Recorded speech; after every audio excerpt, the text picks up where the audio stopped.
Welcome to this in-depth review of the new-ish AI Black Motor Edition. I'll save the long introduction just to say one thing, that you can watch this video straight through or just use the chapters found in the description box below to find the parts of the video that are more used to you. Enjoy.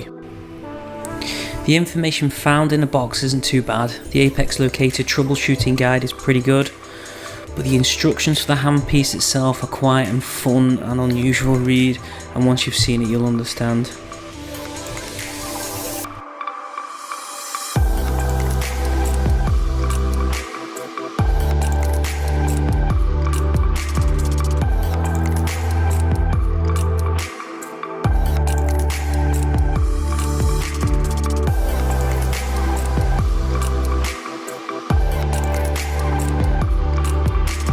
You get a charging base,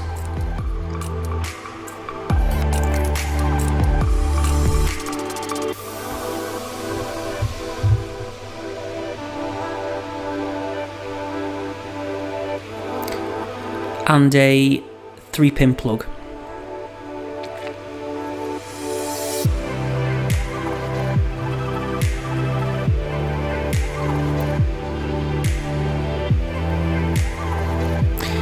There are some O-rings, I'm not too sure what they're for. If you know, please let me know.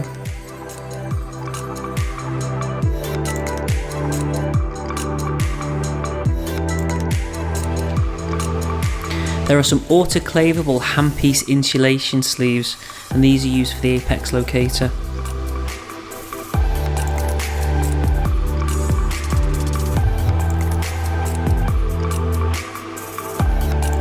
And 2 lip hooks and 2 file probes used for the Apex Locator.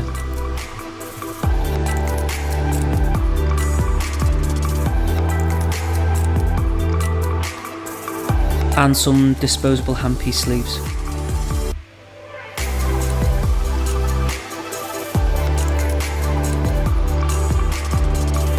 There is a measuring wire for the Apex Locator.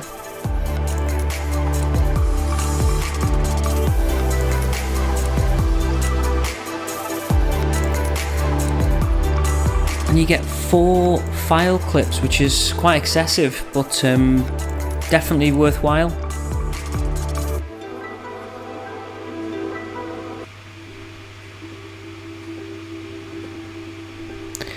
You get a rose gold motor handpiece, which is autoclavable, and also a maintenance adapter, which is used for oiling the handpiece.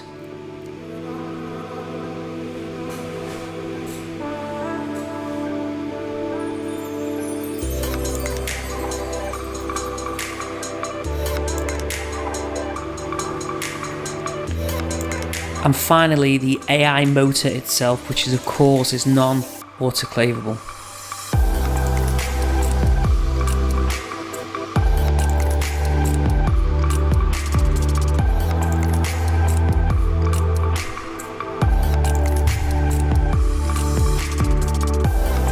So the motor itself has a few buttons, very simple. It has kind of a main button, it has an adjusting button where you go plus or minus, and it has a settings button and an OLED screen.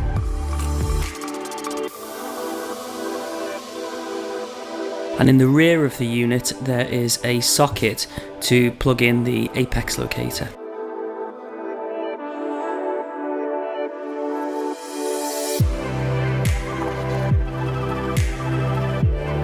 So another cool feature of this motor is the handpiece ends are compatible with the Xmart motor.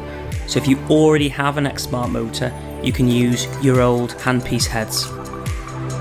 Although I'm not too sure if that invalidates the warranty.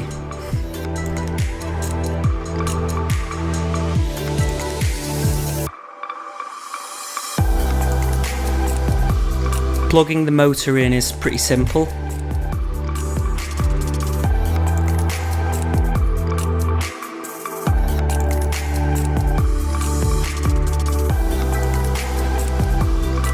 The light at the front flashes for when it's charging.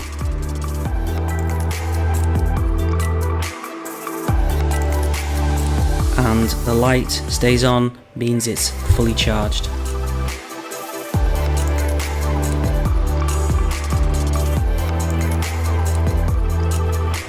Oiling the handpiece.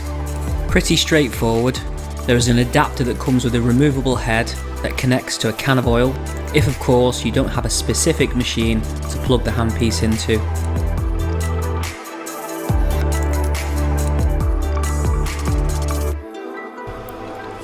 To turn the handpiece on, it's very simple, just press the main button.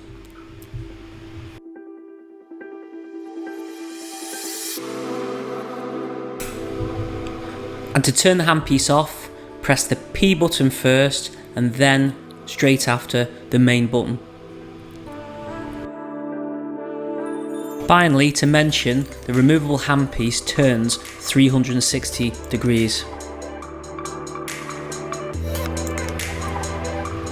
When the handpiece is turned on, there is then a main menu that can be navigated by the plus and minus buttons. There are 10 programmable memory slots. There are some obscure preset file systems, and the final option is T-Mode, all of which will be reviewed here today.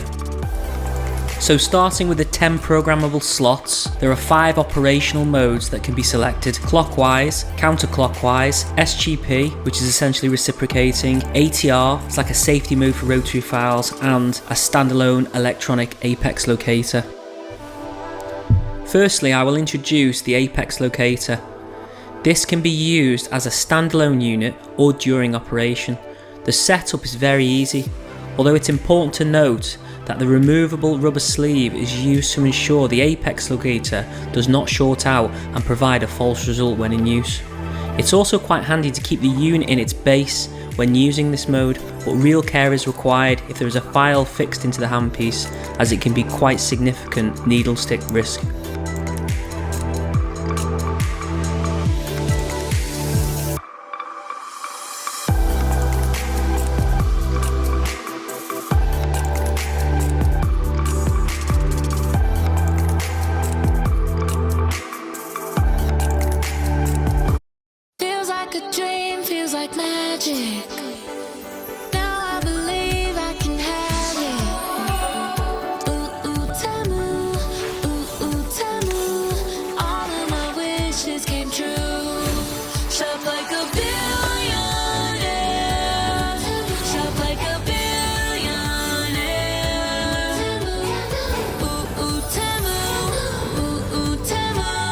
Download the Temu app and shop like a billionaire.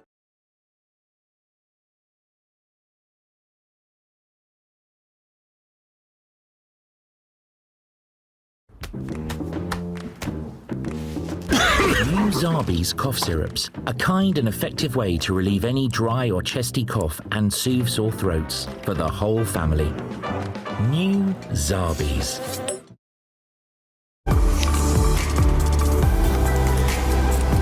I've used an extracted tooth placed in alginate to demonstrate the apex locator in action.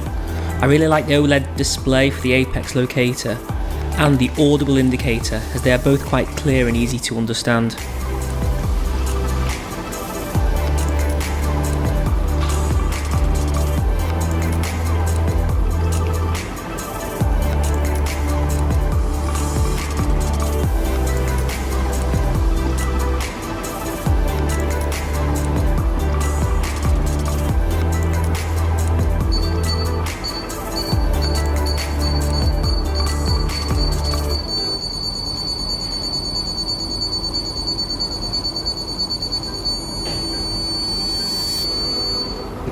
There is a mode that can be used with the apex locator called the flash bar position, and when set will activate at a different position further back than the true apex. As this measurement is completely arbitrary, I wonder if this mode is actually useful.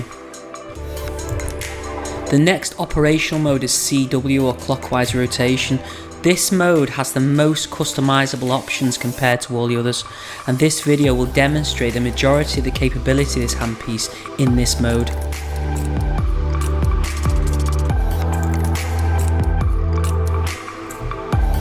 You can set the rotation, and the minimal rotation in this case is 100 RPM, and the maximal rotation is up to 2500 RPM, which is pretty quick.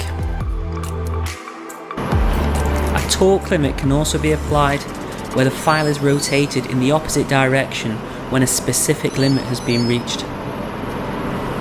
There are two modes that are significant when using the apex locator during operation: apical slowdown, which is self-explanatory, and apical action, which is what the file does once it reaches the apex. With apical slowdown on and apical action off, the file will slow but not do anything once it reaches the apex.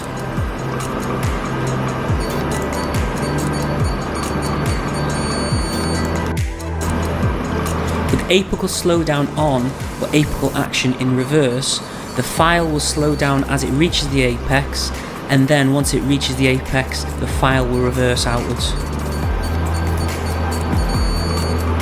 With apical slowdown on and apical action now set to stop, the file, as it's reaching the apex, will slow down, and when it reaches the apex, it will stop. You need to be careful in this mode because sometimes when it stops abruptly, it can jam itself into the canal. With the apical slowdown off this time and apical action in reverse, the file will not slow down as it reaches the apex, and when it does reach the apex, it will quickly reverse and blink and you'll miss it. And finally, with apical slowdown off and apical action in stop, it won't again slow down when it reaches the apex, and again will abruptly stop. Another cool feature is this auto stop and start. Again, this can work erroneously, so you just need to be careful, but to be honest, I've been using it quite a bit and I've had no major problems.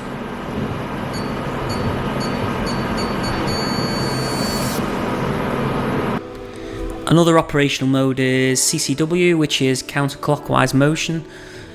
You'll notice the options are limited with this mode, and it also makes like a funny beeping sound when it's in operation. The third mode is SGP, or Safety Glide Path mode, but is essentially the mode you use if you want to use a file with a reciprocation. This mode does not include apical slowdown.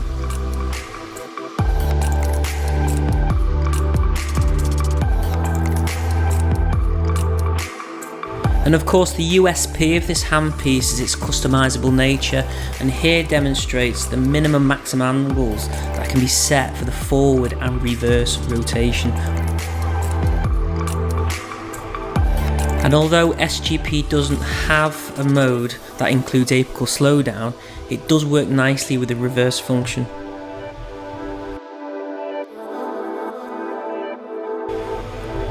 And apical action stop can also be activated.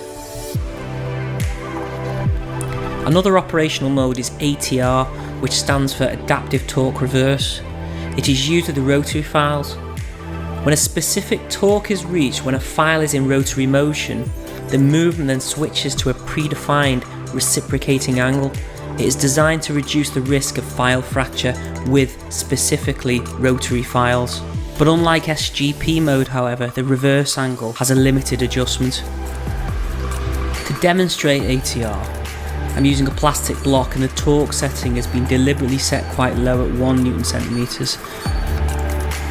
This is just to demonstrate the action more easily. Notice the clockwise rotation until a torque is reached, then the 90 degrees forward and 90 degrees reverse is then activated.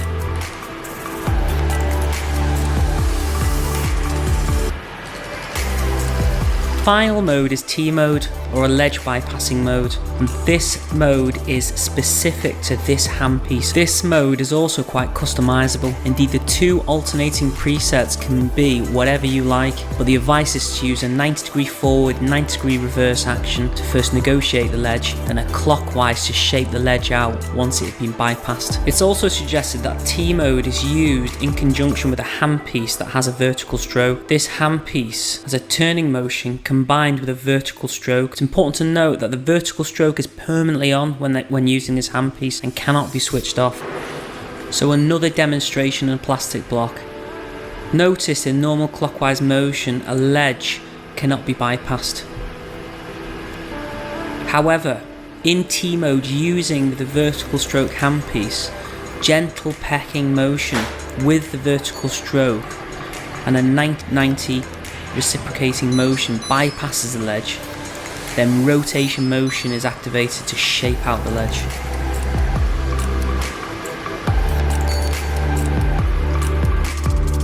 Finally, we can demonstrate activating the advanced settings on the handpiece, and this is done by pressing the P button before you press the main button to turn it on.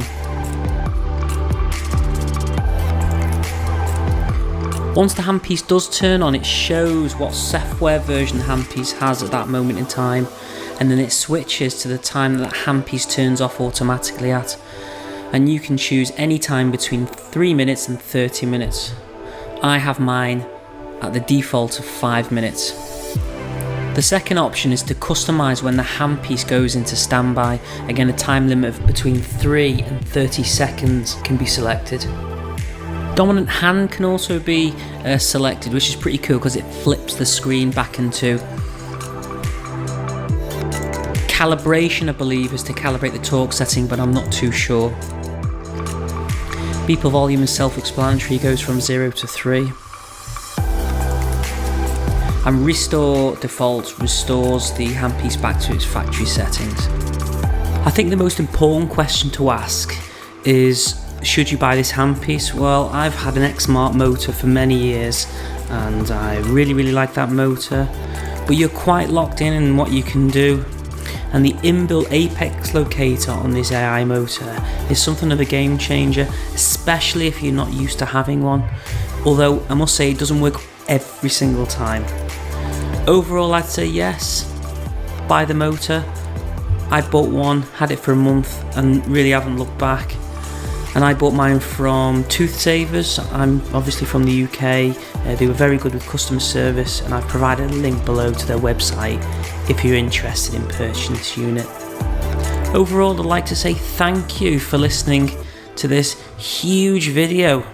And if you really like any sort of endodontic chat or videos, please like and subscribe my channel.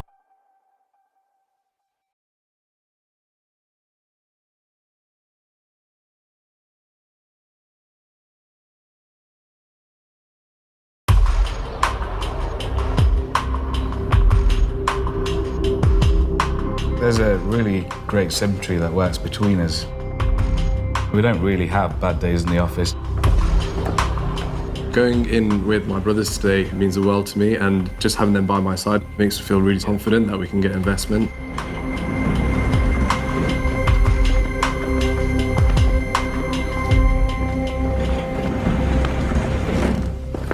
Hello, Dragons.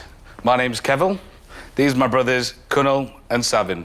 We're also known as Unruly, Scratchy and Patchy. We are the founders of a company called Mobros.